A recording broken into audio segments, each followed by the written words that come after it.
தஞ்சை, திருவாரூர், நாகை, மயிலாடுதுறை, புதுக்கோட்டை, கடலூர் மாவட்டங்களில் இன்று கனமழைக்கு வாய்ப்பிருப்பதாக வானிலை ஆய்வு மையம் எச்சரித்துள்ளது. சென்னை வானிலை மையம் வெளியிட்டுள்ள அறிக்கையில் காற்றின் வேக மாறுபாடு காரணமாக தமிழ்நாட்டின் ஒரு சில இடங்கள், புதுச்சேரி மற்றும் காரைக்கால் பகுதிகளில் அடுத்த 7 நாட்களுக்கு இடி மின்னலுடன் கூடிய மிதமான மழைக்கு வாய்ப்பிருப்பதாக தெரிவிக்கப்பட்டுள்ளது. அதேபோன்று தஞ்சை, திருவாரூர், நாகை, மயிலாடுதுறை, புதுக்கோட்டை, கடலூர் உள்ளிட்ட மாவட்டங்களின் ஓரிரு இடங்களிலும், புதுச்சேரி மற்றும் காரைக்கால் பகுதிகளில் 2 நாட்களுக்கு கனமழை பெய்ய வாய்ப்புள்ளதாகவும் கூறப்பட்டுள்ளது. நாளை மறுநாள் தஞ்சை, திருவாரூர், நாகை, மயிலாடுதுறை, கடலூர் மாவட்டங்களின் ஓரிரு இடங்களிலும், காரைக்கால் பகுதிகளில் மிக கனமழைக்கான ஆரஞ்சு அலர்ட்டும், அரியலூர், கள்ளக்குறிச்சி, புதுக்கோட்டை, விழுப்புரம், செங்கல்பட்டு மாவட்டங்களின் ஓரிரு இடங்களில் கனமழைக்கான எச்சரிக்கையும் விடுக்கப்பட்டுள்ளது. மேலும் ஆகஸ்ட் 4ஆம் தேதி கடலூர், கள்ளக்குறிச்சி, மயிலாடுதுறை மாவட்டங்களுக்கு ஆரஞ்சு அலர்ட்டும், தஞ்சை, நாகை, திருவாரூர், புதுக்கோட்டை, அரியலூர் உள்ளிட்ட 12 மாவட்டங்களில் கனமழைக்கும் வாய்ப்பிருப்பதாக கூறப்பட்டுள்ளது.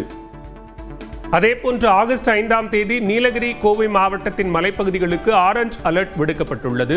அன்றைய தினம் தஞ்சை, திருவாரூர், நாகை, செங்கல்பட்டு, காஞ்சிபுரம் உள்ளிட்ட 11 மாவட்டங்களுக்கு கனமழை எச்சரிக்கை விடுக்கப்பட்டுள்ளது.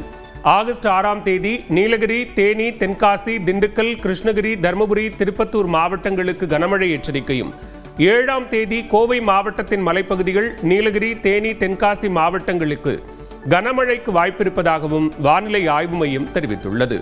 சென்னையை பொறுத்தவரை 2 நாட்களுக்கு வானம் ஓரளவு மேகமூட்டத்துடன் காணப்படும் என்றும், நகரின் ஒரு சில பகுதிகளில் இடி மின்னலுடன் மிதமான மழைக்கு வாய்ப்பிருப்பதாகவும் வானிலை ஆய்வு மையம் கூறியுள்ளது.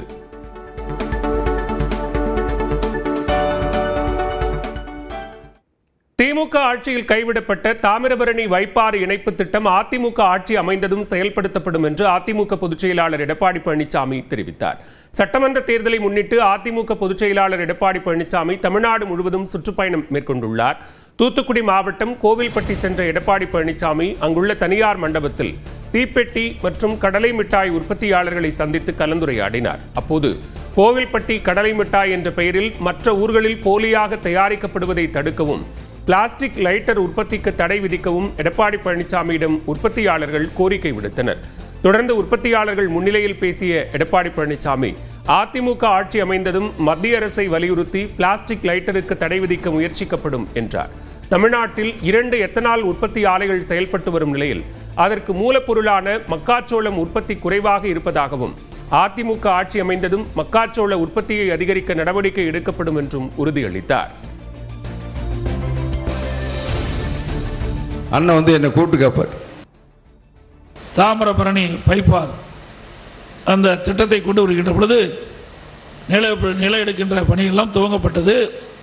இந்த ஆட்சி வந்தவருக்கு கிடப்பில் போட்டாங்க. அதை அதிமுக ஆட்சி வந்த பிறகு அது தொடங்கப்படும். இந்த பகுதியும் செழுமையா இருக்கிறதுக்கு நடவடிக்கை எடுக்கப்படும். திருநெல்வேலியில் ஆணவ கொலை செய்யப்பட்ட கவினின் உடல் அவரது பெற்றோரிடம் ஒப்படைக்கப்பட்டது. தூத்துக்குடி மாவட்டம் ஆறுமுகமங்கலத்தைச் சேர்ந்த ஐடி ஊழியரான கவின் செல்வ கணேஷ் கடந்த ஞாயிற்றுக்கிழமை திருநெல்வேலியில் சுர்ஜித் என்ற இளைஞரால் வெட்டி கொலை செய்யப்பட்டார். விசாரணையில் சுர்ஜித்தின் சகோதரியுடன் மாற்று சமூகத்தைச் சேர்ந்த கவின் பழகியதால் ஆணவ கொலை செய்தது தெரிய வந்தது. இதனையடுத்து சுர்ஜித் குண்டர் தடுப்பு சட்டத்தில் கைதாகி சிறையில் அடைக்கப்பட்ட நிலையில் அவரது தந்தையும் காவல் உதவி ஆய்வாளருமான சரவணனும் கைதானார். சுர்ஜித்தின் தாயை கைது செய்யும் வரை உடலை வாங்க மாட்டோம் என்று கவினின் தந்தை கூறியிருந்தார். இந்நிலையில் அமைச்சர்கள், அரசியல் கட்சி தலைவர்கள் மற்றும் சமூக அமைப்பினர் நடத்திய பேச்சுவார்த்தையை அடுத்து உடலை வாங்க கவினின் தந்தை ஒப்புக்கொண்டார். இதனையடுத்து திருநெல்வேலி அரசு மருத்துவக் கல்லூரி மருத்துவமனையில் கவினின் உடல் அவரது தந்தையிடம் ஒப்படைக்கப்பட்டது.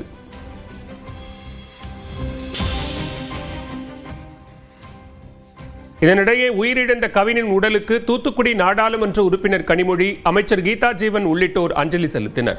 தொடர்ந்து செய்தியாளர்களை சந்தித்த கனிமொழி, முதலமைச்சர் மு.க.ஸ்டாலின் கவின் உயிரிழப்பு வழக்கை கண்காணித்து வருவதாகவும், கொலைக்கு காரணமானவர்கள் தண்டனையிலிருந்து தப்ப முடியாது என்றும் தெரிவித்தார்.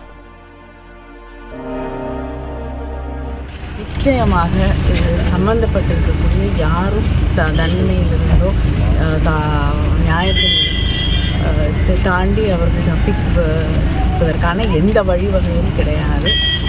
ஆணவ கொலைகள் இந்த சமூகத்தின் மீது விழுந்திருக்கக்கூடிய மிகப்பெரிய கரை.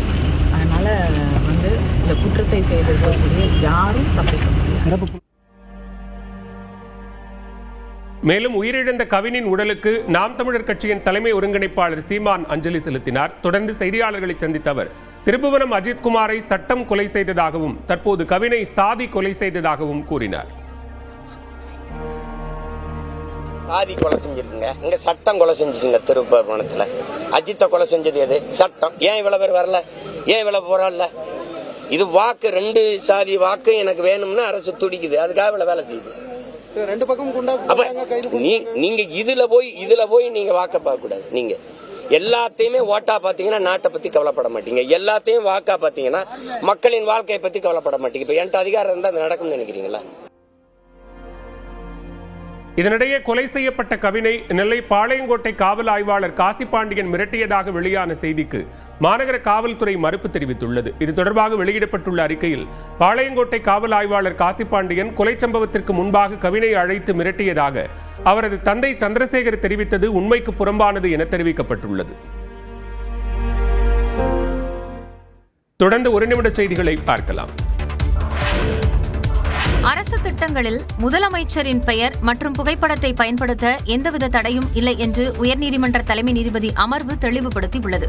உங்களுடன் ஸ்டாலின் திட்டம் குறித்த விளம்பரத்தில் முன்னாள் முதலமைச்சர் கருணாநிதியின் படம் மற்றும் முதலமைச்சரின் பெயரை பயன்படுத்த தடை கோரி அதிமுக மாநிலங்களவை உறுப்பினர் சி வி சண்முகம் சார்பில் மனு தாக்கல் செய்யப்பட்டது. இந்த வழக்கை விசாரித்த தலைமை நீதிபதி MM ஸ்ரீவத்ஸ்வா மற்றும் நீதிபதி சுந்தர் மோகன் உச்சநீதிமன்ற உத்தரவின் அடிப்படையில் அரசு விளம்பரங்களில் முதலமைச்சரின் புகைப்படத்தை பயன்படுத்திக் கொள்ளலாம் என்று குறிப்பிட்டனர். ஆனால் கட்சியின் கொள்கை தலைவர்கள் மற்றும் முன்னாள் முதலமைச்சர்களின் புகைப்படங்களை பயன்படுத்துவது உச்சநீதிமன்ற தீர்ப்பிற்கு முரணானது என கூறினர். மேலும் அரசு கொண்டுவரும் திட்டத்தில் அரசியல் தலைவர்களின் பெயர், ஆளும் கட்சியின் பெயர், சின்னத்தை பயன்படுத்துவது தேர்தல் ஆணையத்தின் உத்தரவுக்கு சட்டவிரோதமானது என தெரிவித்தனர். இந்நிலையில் உங்களுடன் ஸ்டாலின் திட்டத்தில் முதலமைச்சர் பெயரை பயன்படுத்த எதிர்ப்பு தெரிவித்து அதிமுக அளித்த புகாரை தேர்தல் ஆணையம் விசாரிக்க இந்த வழக்கு தடையாக இருக்காது என தெளிவுபடுத்தி வழக்கு விசாரணையை ஆகஸ்ட் 13ஆம் தேதிக்கு ஒத்திவைத்தனர்.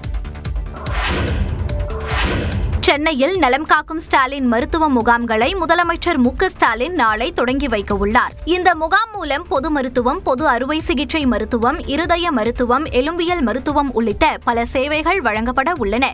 இந்த நிலையில் இதுகுறித்து செய்தியாளர்களை சந்தித்த மின்வாரிய தலைவரும் தமிழ்நாடு அரசின் செய்தி தொடர்பாளருமான ராதாகிருஷ்ணன், நலம் காக்கும் ஸ்டாலின் திட்டத்தின் மூலம் மொத்தம் 1256 முகாம்கள் நடத்தப்பட உள்ளதாக கூறினார்.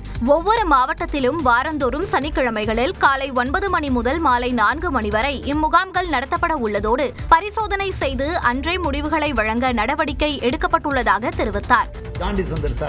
அதுக்கு முன்கூட்டியே அறிகுறிகளை கண்டுபிடிச்சு அவரை எப்படி நம்ம வராம தடுக்கிறது, வரலன்னா ஒண்ணுமே இல்லைன்னா சந்தோஷமா போ, இல்ல ஏதோ இருக்குன்னா கவலைப்படாதீங்க, உங்களுக்கு தொடர் சிகிச்சை கிடைக்கும். அந்த மாதிரி உள்ள நோக்கத்தில் தான் இந்த திட்டம் வருகிறது. தமிழ்நாடு அரசின் மருத்துவத்துறை சேவைகள் மூலம் அனைத்து தரப்பினரும் பயனடைய வேண்டும் என்பதற்காக இந்த திட்டம் தொடங்கப்பட்டுள்ளது என்றும் அவர் தெரிவித்தார்.